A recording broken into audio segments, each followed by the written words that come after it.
تنتقي حبها من غير اختيار كل التباريك تجري لها الهوى بها كل الدعاء منا.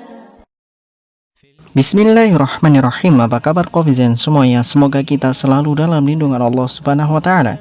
Kofizen semuanya, kembali lagi kita mengkaji banyak hal tentang masalah ilmu-ilmu dalam Islam. Kofizen semuanya, begini, ketika seseorang menantang Tuhan, menantang Allah Subhanahu wa taala, maka dia bukan lagi berurusan dengan manusia, tetapi langsung berurusan dengan Allah Subhanahu wa taala. Maka keputusannya itu tergantung Allah Subhanahu wa taala.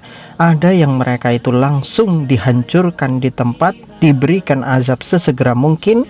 Ada juga yang Allah Subhanahu wa taala tangguhkan azabnya sampai kematiannya, sampai nanti hari kiamat, sampai dia di neraka.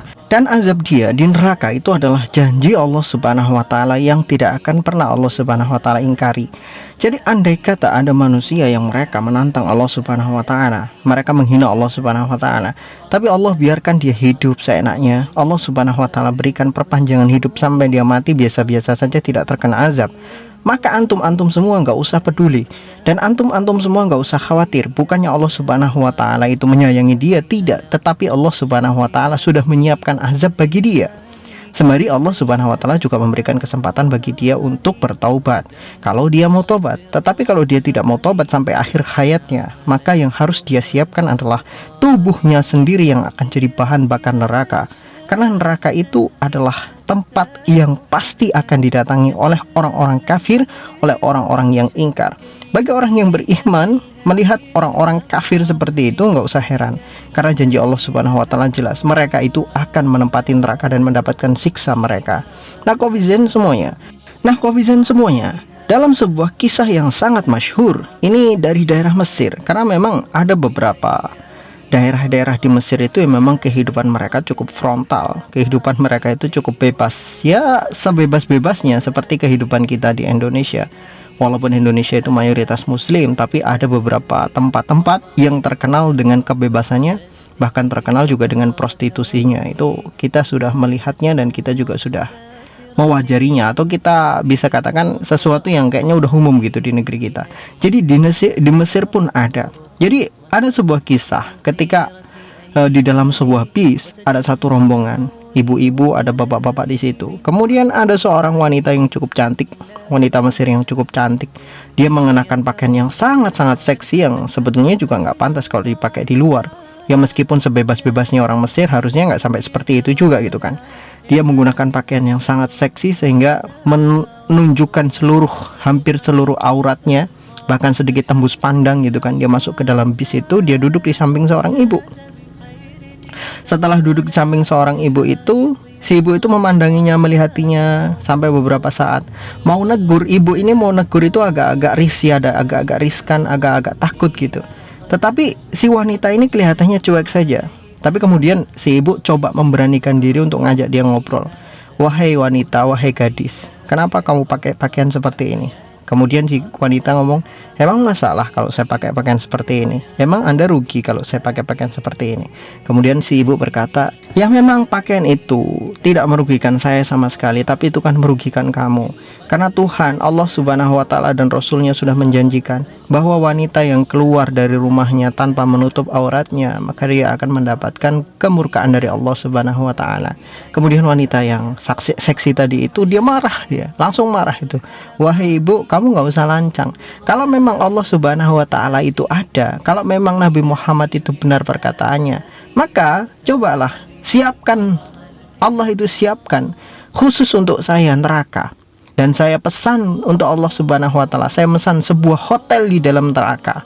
Biarkan saja saya hidup sebebas-bebas saya, dan saya akan masuk neraka dengan apa yang saya lakukan gitu. Kalau memang neraka ada, kalau memang Allah itu ada, biarkan saya pesan satu neraka yang khusus untuk saya, hotel yang ada di dalam neraka, hotel bintang 5 di dalam neraka khusus untuk saya. Kalau perlu sekarang juga saya akan mendatangi neraka itu kalau memang neraka itu ada. Kemudian ibu yang menasehatinya itu tadi langsung terdiam. Dia sudah nggak bisa ngomong lagi. Ini wanita sudah nggak mungkin bisa dinasehati. Dia sendiri sudah mengatakan hal seperti itu. Maka bagi yang cukup istighfar, cukup menasehati dirinya sendiri bahwa wanita-wanita yang seperti ini memang tidak akan pernah mungkin diberikan hidayah, karena kekerasan hatinya sudah tidak mungkin lagi bisa ditempa dengan sesuatu apapun. Maka kemudian duduklah ibu dan wanita tadi itu, mobil berjalan terus sampai ke tempat tujuannya, dan wanita yang ada di samping si ibu tadi itu tiba-tiba tidur. Setelah dia tidur, lama-kelamaan dibiarkan saja sama ibu, karena dia melihat kayaknya wanita ini kelelahan gitu kan. Mungkin kelelahan habis marah-marah kan, kita nggak tahu kan si ibu itu, menurut dia begitu. Tapi sampai di tempat pemberhentian, tiba-tiba si ibu, kok si wanita ini nggak bangun-bangun gitu kan. Menurut si ibu, ini wanita ngapa kok tidurnya nyenyak banget, nggak bangun-bangun. Tapi kemudian si ibu coba membangunkan wanita itu. Ternyata wanita itu sudah nggak bernapas, wanita itu sudah mati. Dan yang lebih anehnya lagi, tiba-tiba dari tubuhnya itu keluar hawa yang sangat panas. Maka si ibu yang memegangnya tadi kaget, karena tangannya itu langsung mengalami luka bakar memegang wanita ini tadi. Setelah wanita ini tadi tubuhnya mengeluarkan hawa yang panas, tiba-tiba kulitnya yang putih, wajahnya yang cantik, tiba-tiba kemudian berubah menjadi kehitam-hitaman seperti dibakar, sedikit gosong. Dan yang lebih aneh lagi, kemudian ketika saat itu ada petir yang sangat dahsyat tiba jeder. Jenazah wanita yang sudah gosong itu kemudian jatuh dari tempat kursi, menggelinding, kemudian dia, wallahu a'lam bishawab, dengan atas izin Allah Subhanahu wa taala, jenazah itu disaksikan oleh banyak orang dengan kondisi yang sangat luar biasa, mengenaskan. Yang tubuhnya yang pertamanya seksi, kulitnya yang mulus, wajahnya yang cantik.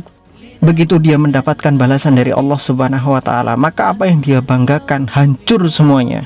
Wajahnya berubah menjadi gosong, kulitnya berubah menjadi hitam kehitaman. Itu semua adalah balasan langsung dari Allah Subhanahu wa taala.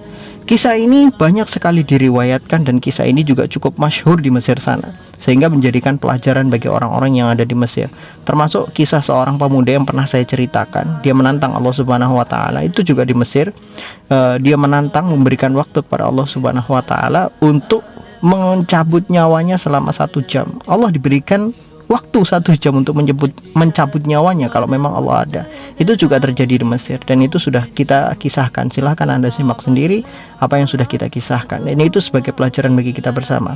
Jadi kawan semuanya, ada orang-orang yang Allah Subhanahu wa taala cabut nyawanya secara langsung ketika dia menantang Allah Subhanahu wa taala, sebagai pelajaran bagi manusia, supaya manusia hati-hati kalau langsung urusannya dengan Allah Subhanahu wa taala. Innallaha sari'ul hisab. Allah itu sangat cepat perhitungannya. Meskipun Allah Subhanahu wa taala cepat perhitungannya, tapi Allah Subhanahu wa taala itu adalah dzuntiqam. Allah Subhanahu wa taala juga mempunyai sesuatu yang akan dibalasnya nanti di hari kiamat. Jadi azabnya ditunda. Ya, jadi azabnya dia ditunda sampai hari kiamat, sampai dia masuk neraka. Di sisi lain Allah Subhanahu wa taala ada yang dipercepat azabnya. Di sisi lain juga Allah Subhanahu wa taala ada manusia-manusia yang Allah tunda sampai hari kiamat. Itu yang jadi pelajaran bagi kita bersama. Tergantung kepada siapa Allah Subhanahu wa taala memperlakukannya, dan tergantung bagaimana Allah Subhanahu wa taala akan memberikan hidayah kepada manusia dan menjadikan itu sebagai pelajaran. Maka yang perlu kita fahami baik-baik, orang-orang kafir itu selalu menghina Allah Subhanahu wa taala. Padahal apakah salah Allah pada mereka? Allah selalu memberikan kehidupan mereka. Allah selalu memberikan kebaikan kepada mereka. Allah memberikan rezeki mereka, Allah memberi nyawa, Allah memberikan rupa tubuh mereka yang cantik, yang ganteng, semuanya diberikan oleh Allah Subhanahu wa taala. Tapi bagaimana bisa mereka justru membenci Allah, mereka menantang Allah, mereka melaknat Allah, mereka mencaci maki Allah? Bagaimana bisa? Manusia model apa seperti itu? Sungguh Allah itu sabur, Allah itu maha sabar atas kelakuan manusia-manusia yang seperti itu. Andai kata Allah Subhanahu wa taala bukan as-sabur, bukan zat yang maha sabar, maka tentu setiap orang yang menyakiti Allah Subhanahu wa taala akan lenyap dari atas muka bumi seketika. Wallahu a'lam bishawab. Semoga bermanfaat.